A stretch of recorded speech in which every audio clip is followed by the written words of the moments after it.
Hey there, welcome to this Warhammer 40,000 Kill Team Faction Focus. This video is by no means a deep dive, so we're going to skip over some aspects of the team to save time. What I do hope though is that you might pick up one or two ideas that you want to try out in your own games.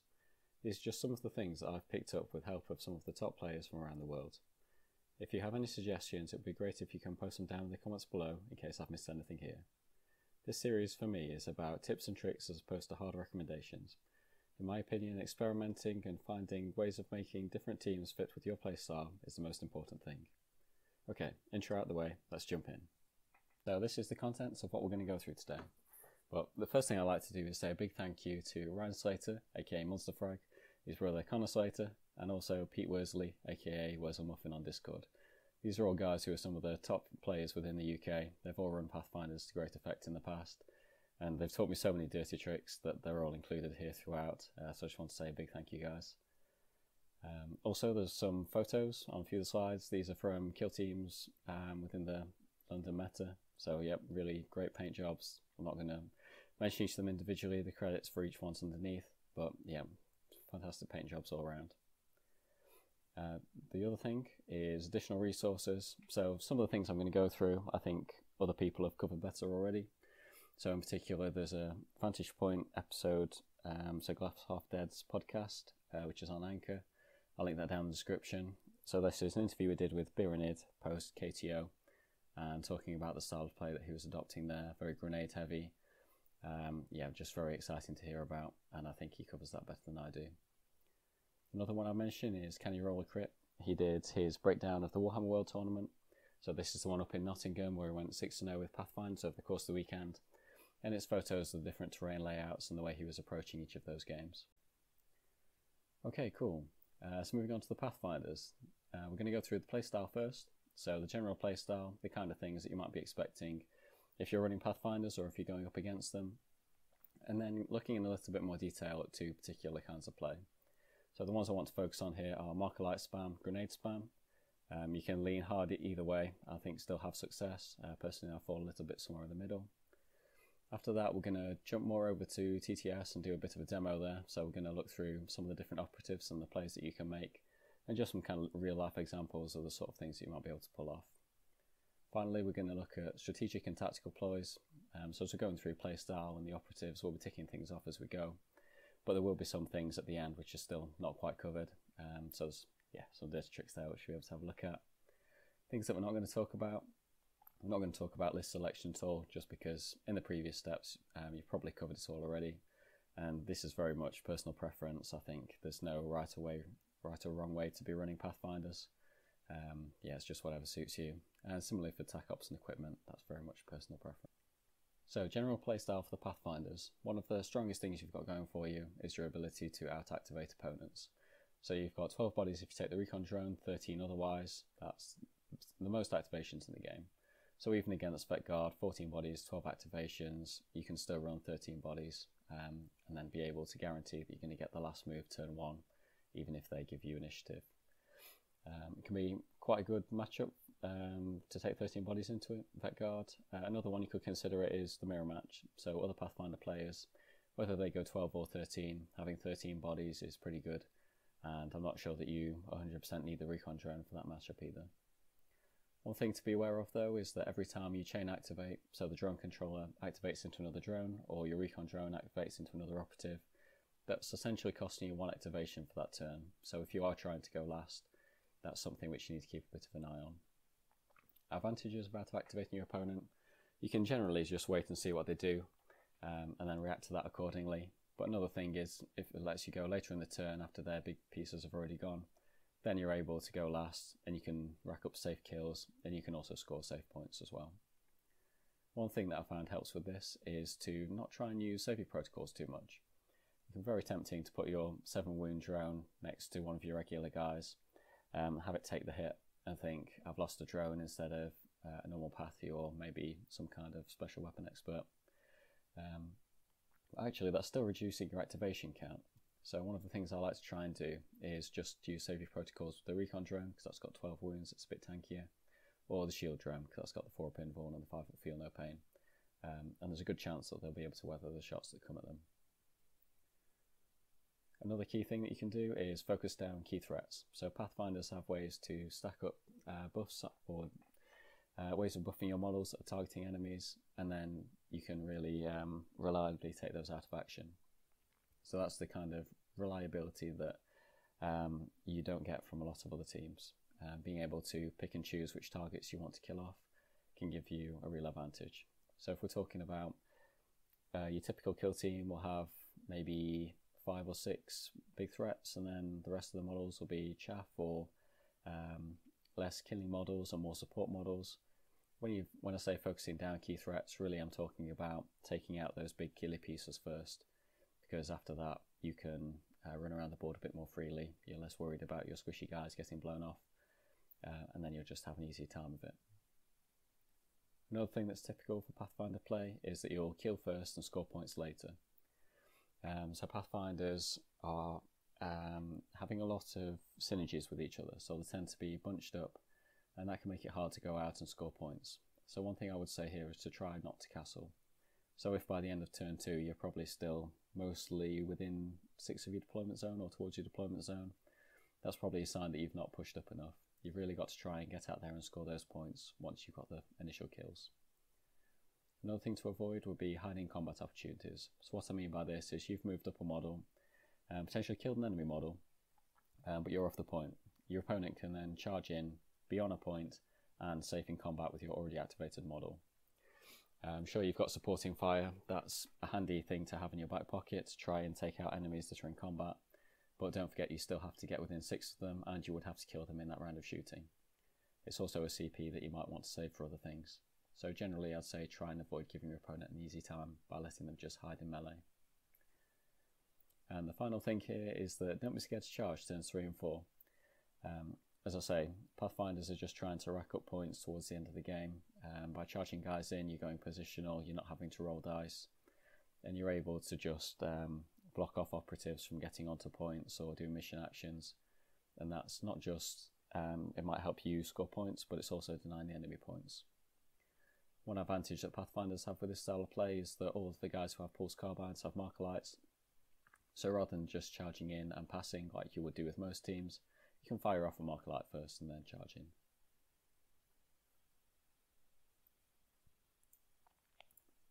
Look at is marker light spam. So what I mean by this is taking operatives and equipment to try and increase the number of marker light tokens that you can put out. So that can be high intensity marker lights, it could be the target analysis optic or the marker light drone. So these are all things where you're trying to stack up to higher levels of the marker light chart as a way to get more kills. In this case, I would say that you could probably drop the recon drone. Going to 13 models is nice, but also you could consider by taking another Chancellor, you've got this flex body which can shoot, so the base guns are still doing 4 damage, and you're able to put out more marker light tokens as well. One thing I would say when you're putting out marker lights is to stack them, don't spread them. One exception would be that you might want to put out just 1 marker light on an enemy model. Getting balanced against that target is a very strong ability. However, generally I prefer to try and stack them up, in particular if you get to the 3rd level. So +1 BS, that's really makes a difference mathematically to how likely you are to get the kill. Another good combo is if you've got bonded activated.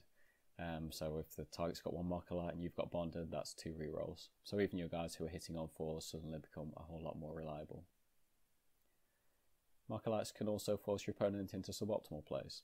So what I mean by this is you tag a guy with a load of marker lights, and then your opponent can't walk them out into the middle of the board anymore because they know they'll be shot off.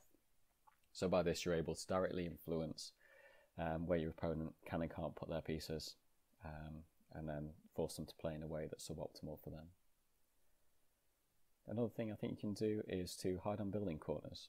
So to have a look at this, we're going to cut to another image which is taken from the London map packet.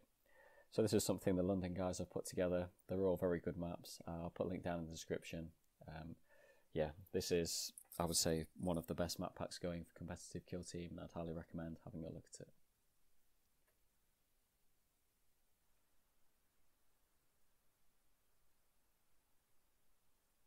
Okay, so this is the map from the London Kill Team Series packet. This is Duel of Wits, we're deploying in the top right, and it's just an example really of the kind of things that I try to do with Pathfinders. So what I've done here is drop down some red circles. These are the corners of buildings where you're on heavy terrain, and you see these little bits poking out, say this like top middle one next to the scrap pile.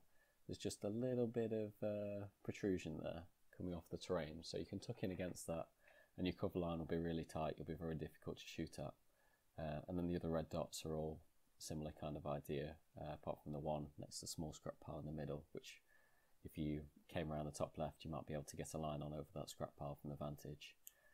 These are areas where you're trying to set up on the corners. So by being here you can have a guy sit there, and if you don't want to do anything with them, maybe they're just holding a backfield objective, some kind of support role, like drone controller for example, or a medic. Drone controller is a good example. You kind of want them to just sit there and then in their turn just marker light something and then activate a drone maybe. So if you're going to do that, then you don't really want your drone controller out of visibility behind heavy cover, because then you're just going to move and drone control and pass. But by having them on the corners, it lets you do the marker light action as well. Another thing is if you can use Monk Car, so you can change to engage, marker light, shoot, and then dash away. So a lot of these red dots, if you're able to go back out of LOS afterwards, that's a way to get safe shots off. And yeah, your opponent can't do a great deal about it. Another thing you can do is just stay on the corners and engage. If your opponent doesn't have too many threats out, you can just sit there. You won't do it with your whole team because you need some of them to be pressing up the board, but some of them can hang back, marker light, shoot. Look at is grenade spam. So this is just taking as many grenades as possible.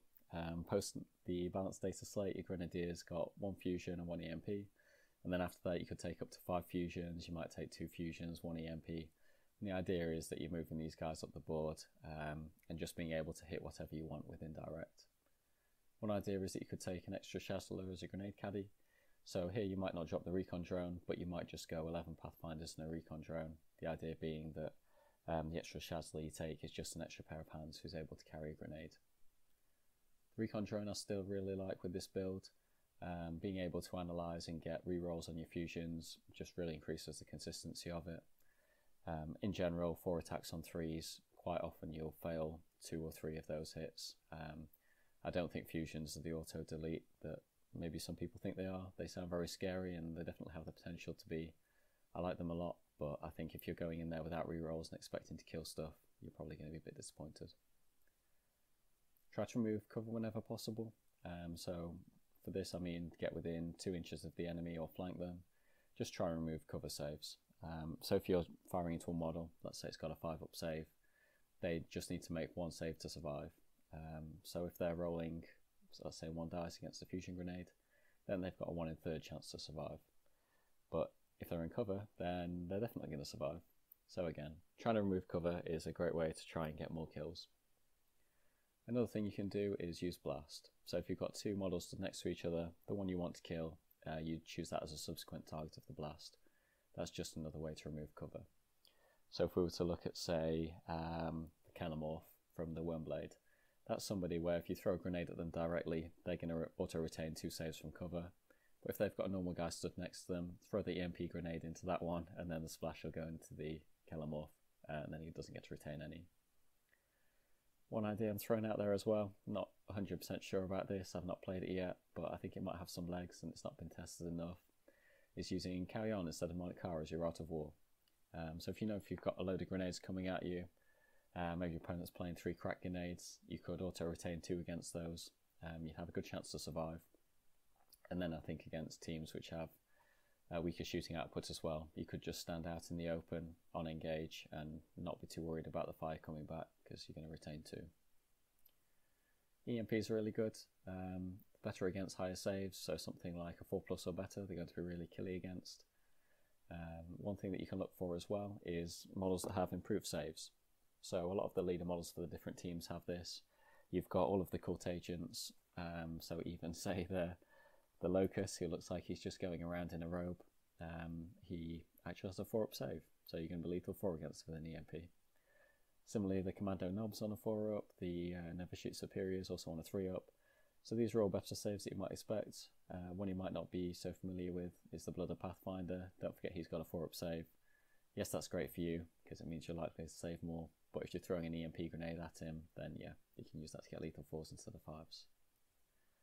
Another thing is that if you've got Bonded activated, then you get rerolls against all of the attacks that you're making. So throw a grenade into 2-3 guys, you're going to get 1 reroll on each of those, and that just boosts the potential for that strat a lot. And then recon sweep. So I've got some plays that I like to try and make with this, things that I would think synergize well with grenade. This is the Escalating Hostilities map from the London packet. Just an idea for the kinds of things that you can do.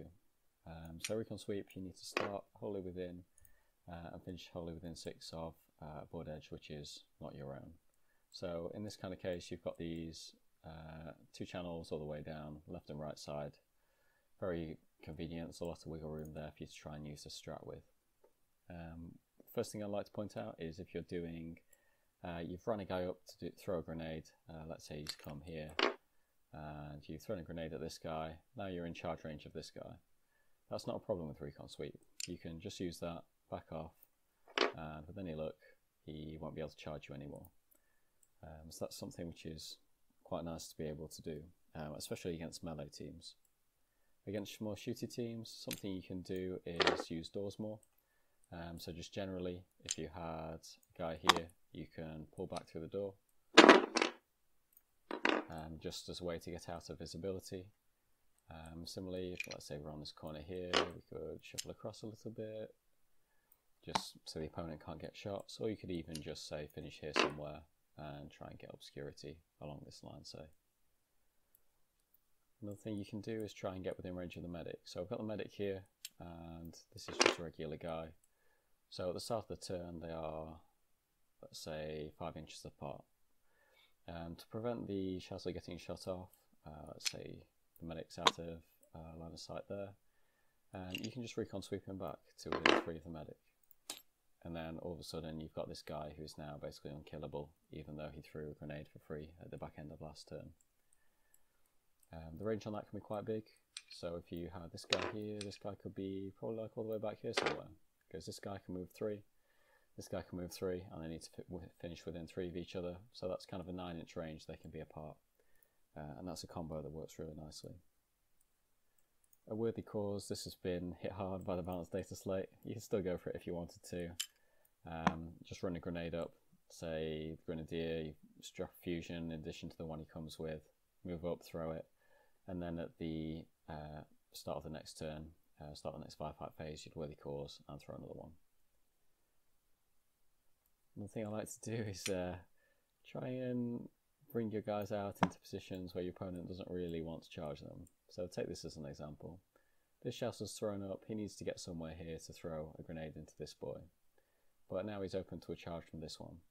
So if they charge us here, Commandos, they're going to stay on conceal, they're going to stay on the point potentially, in cover here, and they might be able to fight and kill us there and still be more difficult to target.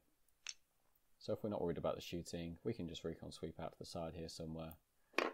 Let's say we finished here, and then all of a sudden if this boy wants to get in on us, he might have to get here somewhere, and he'll be a lot easier to shoot because he won't be concealed behind cover anymore.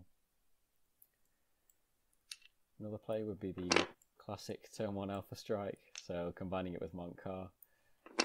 You can take the recon as your scouting option to be able to move a guy, and then you get a free one from the recon drone. That will give you another recon move over here, and then you can use recon sweep for another 3.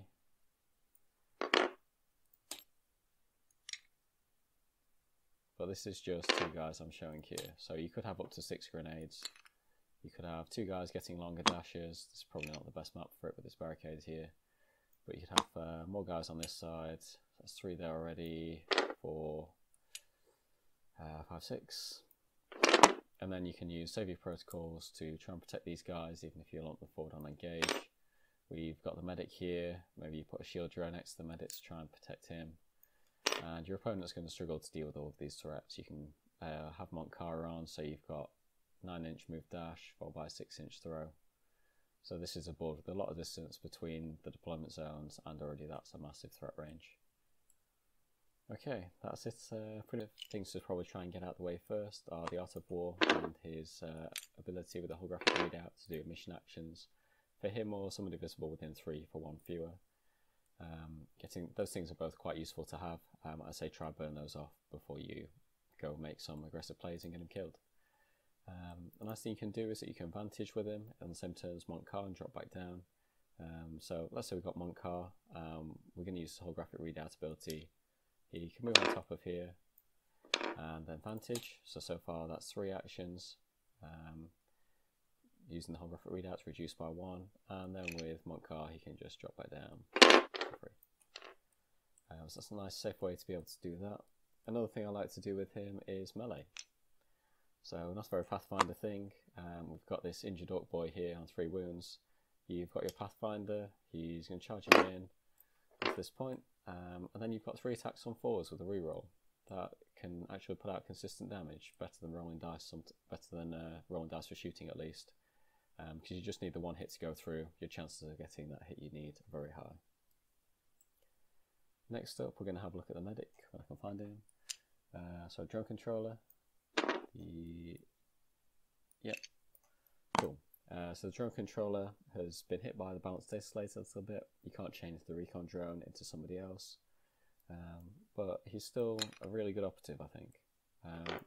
The flexibility that you've got with him, you can do mission actions turning point 1. So let's say this guy was up here, just within your D6 of your DZ and hidden on this vantage point. Then you could just mission action, do Vantage turning point 1, and then that's done. That's out of the way. Other missions, things like Duel of Wits, where you're trying to get on objectives which aren't super close to your deployment zone, the ones in the corners. Being able to just drop a drone onto that point and capture it with the drone controller is really nice. I like to also use the gun drone in an aggressive way. So you can forward deploy him, and then you can move him later, and then use infiltrate to switch to engage and take shots. That's quite reliable output. And then you can go again with the drone controller to make him shoot again, Overwatch, hitting on fires with Relentless. With this, one thing to remember, punishing vantage points let you retain 1 if the opponent isn't in cover. So you could use this for normal shooting and Overwatch to try and rack up free hits.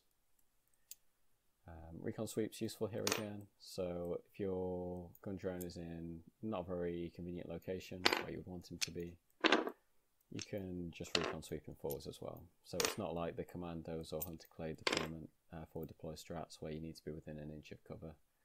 There might be a situation where you just want to put this gun drone forward.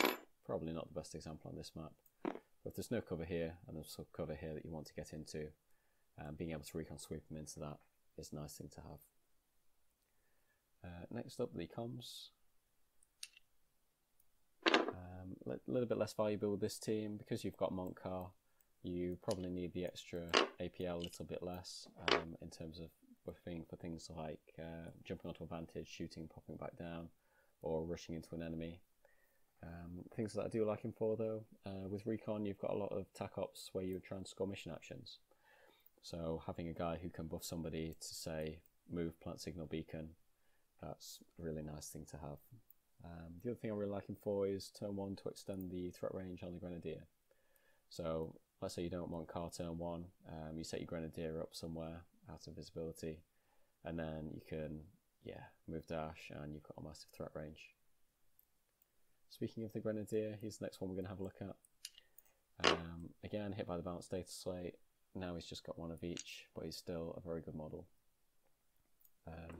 One thing that I like to do with him is to use him in combination with the recon drone.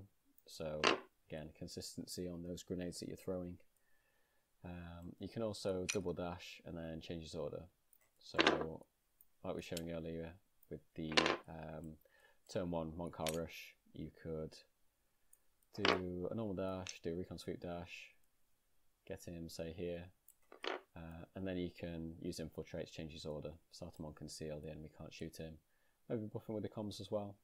So you've got this guy mid-board who can just launch forward at the end of turning point 1 and throw a grenade. Another combo that's really good with him. The helmet that he's got is something which I forget about quite often. he gets to ignore APL modifiers, and he also gets to ignore the stun. So let's say you're up against Harlequins, one of the big bads right now. They threw a prismatic grenade at you. You can save them with the medic, and then you're not going to take the stun, you're not going to take the APL, and then you're free to just move up 4. You'd still be injured, but then you could still throw the grenade back after that without the hit penalties. Yeah, that's pretty much it for him. The standard medic, yep, really valuable in this team. When you're pairing it with things like iron rifles, these are going to get hot, you are going to injure yourself, and being able to get these back to, say, you take 2 lots of hot damage, do down to 1, 2 D3 wounds is probably going to take you up to 4+, and remove that hit penalty for injury. That's really big, especially when you're rolling 5 dice. Yeah, avoiding that BS penalty is always a nice thing to have. Another thing is, if you're rolling with Pathfinders, you could have balanced the marker lights on. So a thing that can be really tempting is with your iron rifles, you'll roll 5 dice, you roll a 2, which is a miss for you, and then you'll be tempted to re-roll it. Sometimes those re-rolls are going to go into 1s, and that's just an extra way you can injure yourself. And then it's nice to have the medic around. It won't be able to protect you from getting incapacitated, but you will be able to heal up.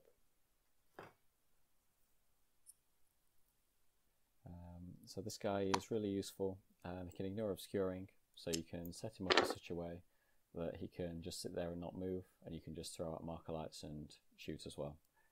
So that's just a way to basically have him sat there, basically like a turret, just picking stuff off all game.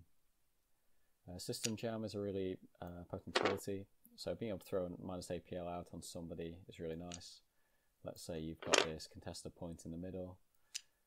Both guys have already activated. At the moment you're at 2 APL each. You can just ping out a minus APL onto this guy, and then you're winning it 2-1, and you're controlling this point at the end of the turn.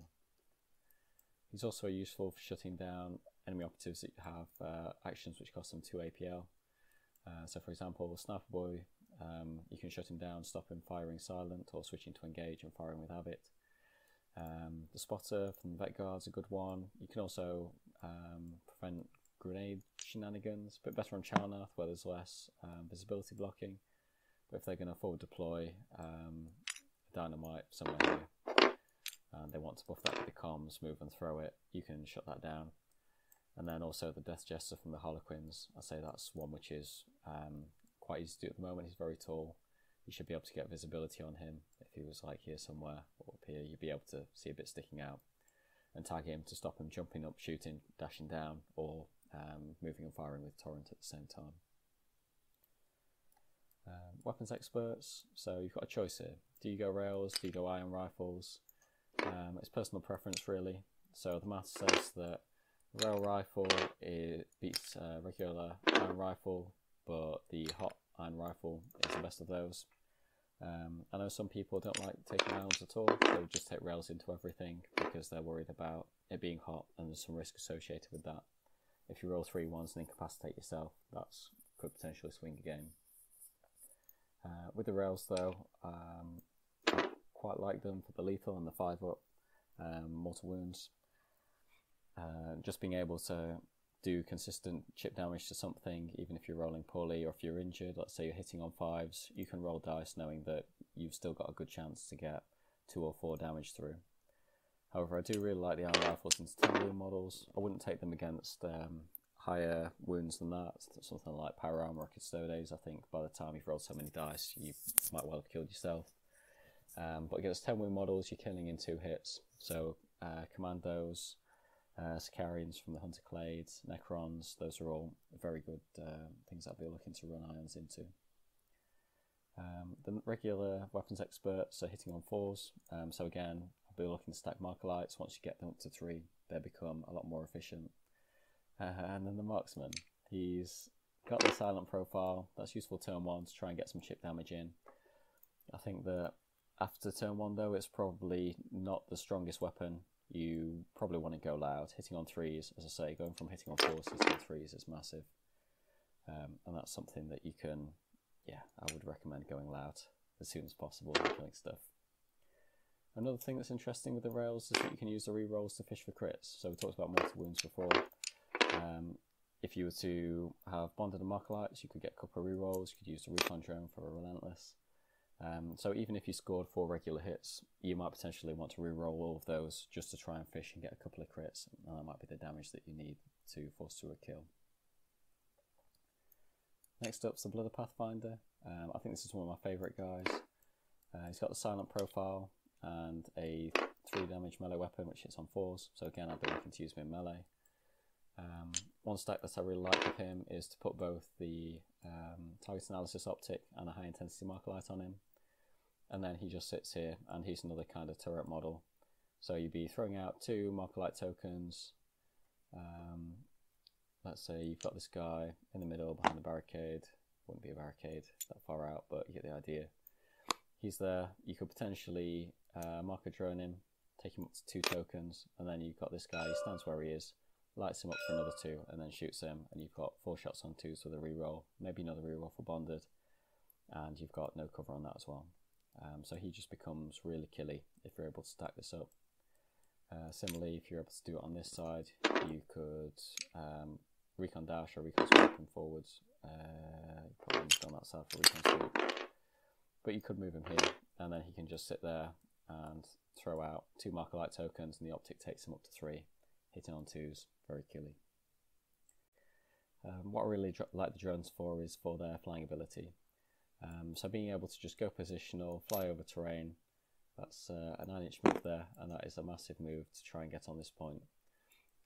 They have lower APL for contesting, but if you're able to move onto a point, you might outnumber 3 APL to 2 or 1 APL to 0. Drones are still really good for that, and being able to make moves when you're not rolling dice, that's a great thing to be able to do. Drones are also good for flying charges. So here, let's say these guys are gunners, you can make this charge over terrain, lock them up. Most gunners aren't going to be able to kill you. They might fall back, but that's their entire activation wasted, or they have to send stuff over to clear you out. And just being able to lock down sniper nests like that is really nice. They combo well with recon sweep as well. So if you've got guys, say, along this edge, let's say you wanted to be up on this Vantage for whatever reason, you can ignore a lot already. I think there's still a few of the little tricks which are quite nice. One of the big things for recon sweep is it's a strat ploy. So at this point in the turn, you already know whether you have initiative or not, and you can plan around that accordingly. It lets you safely tag objectives. So let's say you, at the end of the turn, move up, gambited this, and then you could recon sweep away behind this heavy. And that's giving you some safe way to do that where maybe you otherwise wouldn't be able to. Another thing you can use it for is mission actions. So let's say again we were somewhere along this board edge. What we really want is to be 3 inches further over this way for plant signal beacon. Well, we can do that with recon sweep. Similarly, if we have enemy models that are on the conceal order, we want to get a little bit closer just so we can get within 2 and actually get shots on them. Recon sweep can give you that extra movement to get up in the enemy's face. Similarly, you can be aggressive as well to use it to set up charges. So let's say we are back here somewhere, we want to charge this guy. At the moment we are 9.1 inches away. We are just going to dash up, and then it's going to let us get this charge off and lock that guy down for the rest of the turn. It works really well with flies, already mentioned, but another thing it works quite well with is climbing ropes. So if we were to set up this guy on the bottom, he's got a climbing rope. We don't need to be within 1 inch of this bit here which can be climbed, so we could even be back here somewhere. And then we've got 1 inch worth of horizontal movement, climbing up here for 2, and then we've got him up here. This can be a real troll tactic as well if your opponent's trying to charge you and you just recon sweep on top of a vantage point. The final thing I'd like to point out is Pathfinders, because there's a lot of them, there's a lot of synergy. Quite often you're going to be within 2 inches of each other, maybe 3 inches of each other. So 2 inches leaves you at risk of blast, 3 inches can leave you at risk of being double charged. The bigger the base is, the more space you need to leave between your models, and using recon sweep just lets you spread out. So where that double charge was on before, it's not there anymore. Bonded as well.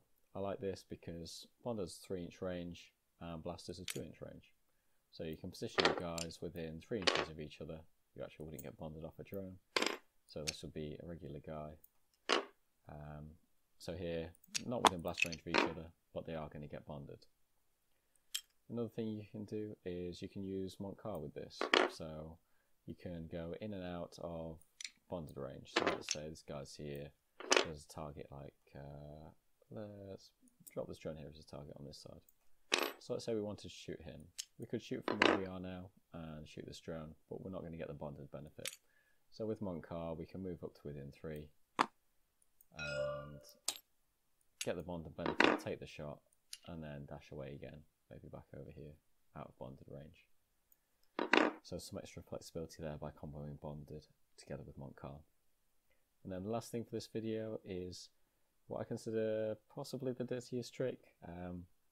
So this one came from Connor, Ryan's brother, and yeah, this is using reposition to go through enemy engagement range. So this one says you can take a dash action within engagement range of an enemy, but one thing you can do is do it while within engagement range. But it also says that you can go through enemy engagement range. So you could start here and then reposition out, but one thing you can do is just use it to slip straight past. So here we're going to come through here where we would normally want to clip this, and here we can just go straight through, and that might set up a better shot for us. Let's say we've got this guy here, this is a key grenade throw, we need to get this one off. So we can use reposition to go through enemy engagement range. Okay, that about wraps it up. Thanks for watching, I hope you found it useful. Hopefully it's not gone too long. If you've got any constructive criticism, feel free to drop it down in the comments as well. Hoping to make this a series, so doing more videos. I'm kind of a Pathfinder and Commandos main, so over time we're going to be getting more people in. Not so much interviewing them, I don't think, but trying to get people's opinions, and then we're filling out a similar kind of template to what this has been, and then trying to demonstrate this plays again in TTS.